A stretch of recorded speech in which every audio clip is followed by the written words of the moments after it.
5 లక్షల రూపాయలు ఉచితంగా ఎవ్వరికి ఒక అనా పైసా లంచం లేకుండా దళారులు లేకుండా మధ్యలో ఎవరికన్నా కమిషన్లు లేకుండా ఈ రోజు పేదల ఖాతాలో నగదు పడుతుందంటే మిత్రులు శ్రీనివాసరెడ్డి గారు నిరంతరం పర్యవేక్షించడం వల్ల తెలంగాణ రాష్ట్రంలో 4.5 లక్షల పేదలకు మేలు జరిగింది.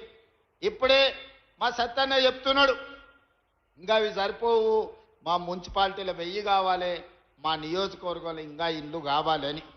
చూద్దాం తప్పకుండా, ఇవన్నీ మంచిగా కట్టుకోరి. ఏప్రిల్ తర్వాత మళ్ళీ 2వ విడత భోజనం పెడతాం. ముందైతే నాష్ట తినుండ్రి, మళ్ళీ మధ్యాహ్నం భోజనం మంచిగా పెడదాం.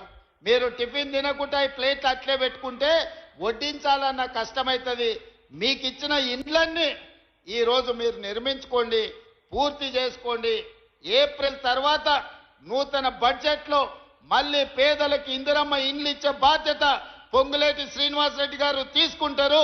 పేదల ఆత్మగౌరవం పెరిగే విధంగా మా ఆడబిడ్డలు మనస్ఫూర్తిగా మమ్మల్ని ఆశీర్వదించే విధంగా ఇందిరమ్మ ఇండ్లు 2వ విడత మంజూరు చేసి పేదల ఆత్మగౌరవం నిలబెట్టే బాధ్యత మన ప్రభుత్వం తీసుకుంటుంది అని చెప్పి నేను ఈరోజు మీకు అందరికి తెలియజేస్తున్నా. మిత్రులారా, మీరు చూసిండ్రు సరస్వతి పుష్కరాలు మంతని ప్రాంతంలో మనం నిర్వహించుకున్నాం. అద్భుతంగా లక్షలాది మంది సరస్వతి పుష్కరాలలో పాల్గొన్నారు.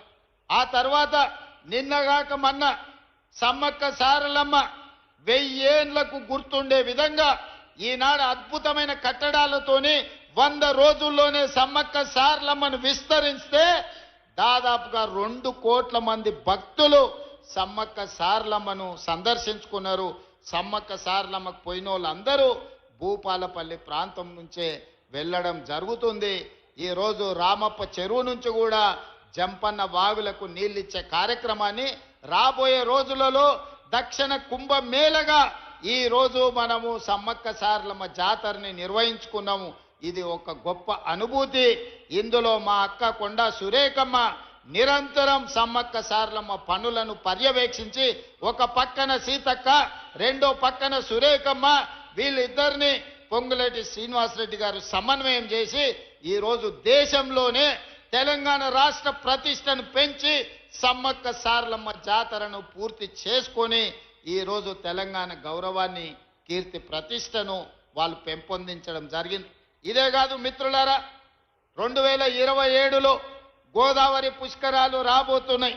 ఆదిలాబాదులో మొదలు పెడితే ఖమ్మం జిల్లా వరకు గోదావరి పరివాహక ప్రాంతం